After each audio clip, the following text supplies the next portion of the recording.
Season 1 episode 5। Episode का नाम है ब्रेवल। तो ऑफिस के लोग बात कर रहे होते हैं कि यामाशितो को वेकेशन के लिए छुट्टी मिली है क्योंकि वो कोई सीक्रेट मिशन पर काम कर रहा है और ये सब देखकर उसका सीनियर बहुत गुस्सा हो रहा होता है। तो यामाशितो अपने बेटे के रूम के गेट पर बैठकर अपने बेटे को बता रहा होता है कि वो एक बिजनेस ट्रिप पर 10 दिन के लिए जा रहा है। मैंने कुछ पैसे डाइनिंग टेबल पर रख दिए हैं और कुछ चाहिए हो तो तुम मुझे कॉल कर लेना। तो उसका बेटा सोच रहा होता है कि life and death tournament finally शुरू होने वाला है और अब इस देश को जीतने का टाइम आ गया है। तो ओमा और यामाशितो पहुंचते हैं और यामाशितो इतने लोग देखकर घबरा जाता है। तो आकियामा बताती है यहाँ 150 कंपनीज ने पार्टिसिपेट किया है और सभी फाइटर्स टॉप के फाइटर्स हैं। तभी एक अनाउंसमेंट होती है काटाहारा की गार्ड्स की तरफ से, जिनको इन्विटेशन मिला है उनका वेलकम है कैंगन क्रूज शिप पे। यामाशितो सोचता है कितनी बड़ी और लग्जरी शिप है। तो सभी अपना इन्विटेशन लेटर लेकर जाने लगते हैं। तो यामाशितो बोलता है कि हमारे पास तो इनविटेशन लेटर नहीं है। तो गार्ड बोलता है कि अगर आपके पास लेटर नहीं है तो आप दूसरी शिप पर जाएंगे। और उस कार्गो शिप को देखकर यामाशितो चौंक जाता है और बोलता है इन्होंने हमें समझ क्या रखा है। तो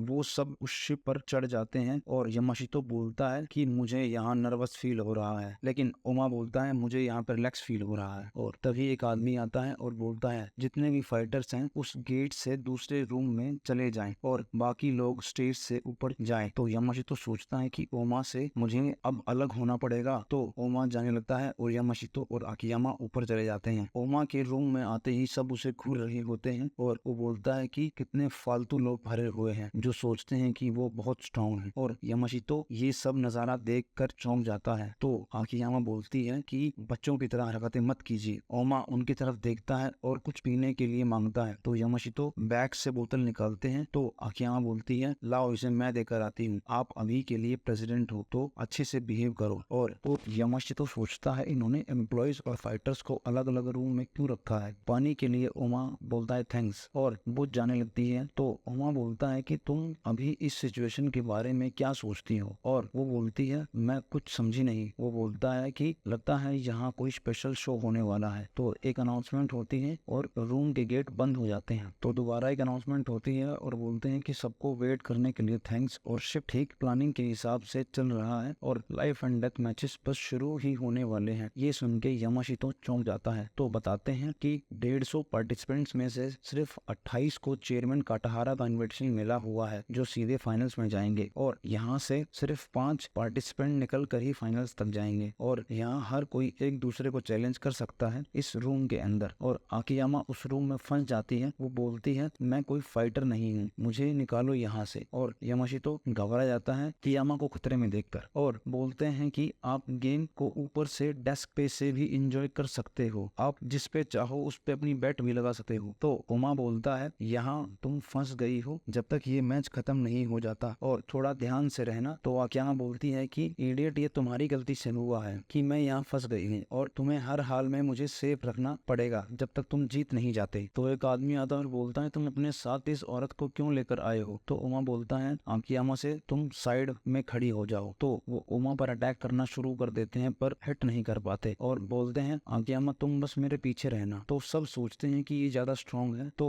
चलो पहले इसे ही खत्म करते हैं। तभी वहाँ लहितो आ जाता है और तभी उसके रास्ते में एक आदमी आ जाता है और बोलता है देखो तुमने मेरे फेस का क्या हाल कर रखा है, मैं तुम्हें छोड़ूंगा नहीं। तभी लहितो अपनी उंगलियों से उसकी गर्दन पर अटैक कर देता है और ओमा सोचता है कि ये तो अब और भी ज्यादा स्किलफुल हो गया है पहले से। तो लहितो बोलता है कि तुम यहाँ क्या कर रहे हो। वो बोलती है मैं यहाँ गलती से फंस गई हूँ, ओमा को पानी देने आई थी और यहाँ फंस गई। तभी वो आकियामा से पूछता है कि तुम्हारा कोई बॉयफ्रेंड है और बोलता है कि तुम फिक्र मत करना मैं तुम्हारा बॉडीगार्ड हूँ यहाँ। और ओमा को बोलता है मैं तुमसे भी अपना बदला लूंगा लेकिन अभी नहीं, उसके लिए फाइनल्स बाकी है। और फिर वो दोनों उन सबको मारना शुरू कर देते हैं। तभी वहां से कोई हवा में उड़ते हुए आता है, उसका नाम जेरी टाइसन होता है। ओमा सोचता है ये क्या चीज है। तो वो ओमा की तरफ देखता है और बोलता है कि तुम हो मेरे अगले निशाने। तो बताते हैं ओमा की तरफ बढ़ते ही ओमा उसकी ट्रिक देख घबरा जाता है। और जेरी के बारे में बताते हैं वो यूएसए का है और 17 साल की एज में अपने फादर के बिजनेस की वजह से चाइना आ गया और उसने वहाँ चाइनीज कुंग फू सीखा।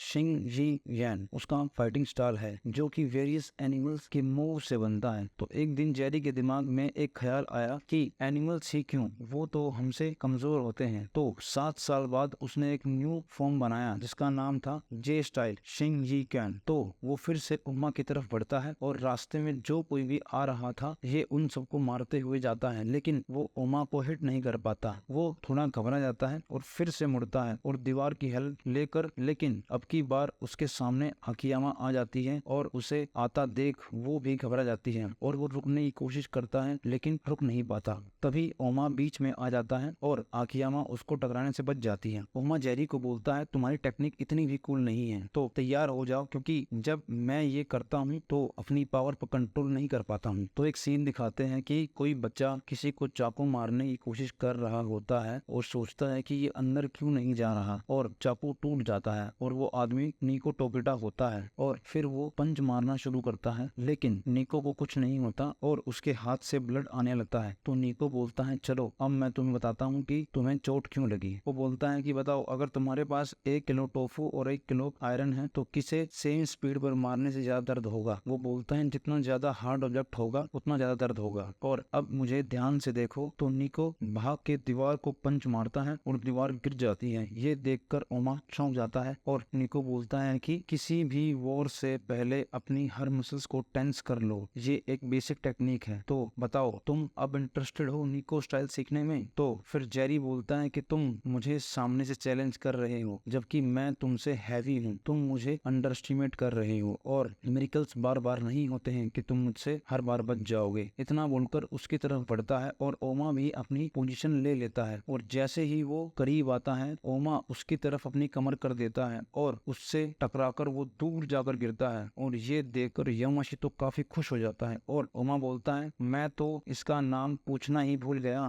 तो एक आदमी दूसरे आदमी को मारे जा रहा था और सोचता है कि मैं इसे गिरा क्यों नहीं पा रहा हूँ। तभी वो उसे एक जोरदार थप्पड़ मारता है और उसे चित कर देता है। तो लहितो को एक आदमी पीछे से पकड़े हुए होता है और लहितो उसे नीचे गिराता और एक ही पंच में डेड कर देता है। तभी कोई पीछे से बोलता है कि तुमने अभी तक अपना स्टाइल चेंज नहीं किया। लहितो बोलता है कि तुम भी इस मैच में हो। तो वो बोलता है कि तुम अभी भी एक लूजर ही हो लहितो। वो बोलता है तुम्हारा मुंह अभी भी उतना ही बड़ा है और तुम अभी भी उतने ही अजीब हो। तभी वो गुस्सा हो जाता है और बोलता है तुमने मुझे अजीब कैसे कहा, मत बोलो तुम, और मेरे सामने ज्यादा स्मार्ट बनने की कोशिश मत करो वरना मैं तुम्हें जान से मार दूंगा। लहितो बोलता है और तुम्हारा हेयर स्टाइल भी बहुत अजीब है, और उसे और गुस्सा आ जाता है और बोलता है तुम्हारी हिम्मत कैसे हुई ये बोलने की। तो एक और आदमी होता है वो जो अजीब से कपड़े पहने हुए होता है। तो ओमा बोलता है अच्छा तुम सब में से कौन मुझसे पहले लड़ेगा फाइनल्स में। तभी यामाशितो सोचता है मुझे पता था कि ये 5 लोग ही जीतेंगे, लेकिन मैंने इन पे किसी पे बैट नहीं लगाई जिससे मैं अपना सारा कर्जा चुकाता था। मैं कितना बड़ा पागल हूँ। तो वो सब मेन शिप पर जाने लगते हैं। तो ऊपर खड़ा सेत्सुना ओमा को देख रहा होता है और सोचता है कि मुझे पता था कि तुम इन सब अनाड़ियों से नहीं हारोगे, तुम्हें फाइनल्स में मारने में बहुत मजा आएगा, आओ मैं तुम्हारा वेट कर रहा हूँ। तो वो सब जैसे ही ऊपर आते हैं वहाँ काटाहारा अपनी सिक्योरिटी के साथ खड़ा होता है और बोलता है आप सभी को बधाई हो पहले मैच जीतने के लिए। मैं तुमसे मिलने का प्लान वैसे कल का कर रहा था लेकिन मुझसे रुका नहीं गया और मैं आ गया। तो उनमें से एक फाइटर आगे आता है और काटाहारा बोलता है कि तुम्हें क्या हुआ। वो बोलता है मिस्टर काटाहारा मुझे कुछ पूछना है आपसे कि आपने ये शुरुआती मैच सिर्फ हम पर ही क्यों इम्प्लीमेंट किए, ऐसा क्या था जो औरों को ये मैचेस नहीं लड़ने पड़े। काटाहारा बोलता है बेवकूफ की टॉप 28 कंपनीज को ही सिर्फ छूट दी गई थी क्योंकि उनके रिजल्ट्स पहले से ही काफी एक्सेलेंस थे और हम एक ऐसी दुनिया में रहते हैं जहां मर्चेंट्स कंपनी अपने डोमिनेंस के लिए स्ट्रगल करती हैं और तुम मुझसे इस तरह बहस नहीं कर सकते हो और तुम्हें याद रखना चाहिए कि तुम सिर्फ एक फाइटर हो, सिर्फ एक प्यादे। तो वो बोलता है कि मैं आपको बताता हूँ कि एक प्यादा कितना स्ट्रांग हो सकता है। वो जैसे ही आगे बढ़ता है तो एक गार्ड उसको रोकता है पर वो अटैक कर देता है और वो गार्ड उसे एक पंच मारता है और दूसरी किक में शिप से बाहर फेंक देता है। ये देखकर सब चौंक जाते हैं और सोचते हैं कि ये क्या था। तो बताते हैं कि काटाहारा की एक प्राइवेट आर्मी है जिसे हम गार्ड्स के नाम से जानते हैं, जो कि ये सब उसकी ढाल हैं, सब के सब मॉन्स्टर हैं और एक्स्ट्रा ऑर्डिनरी स्ट्रेंथ के साथ। तो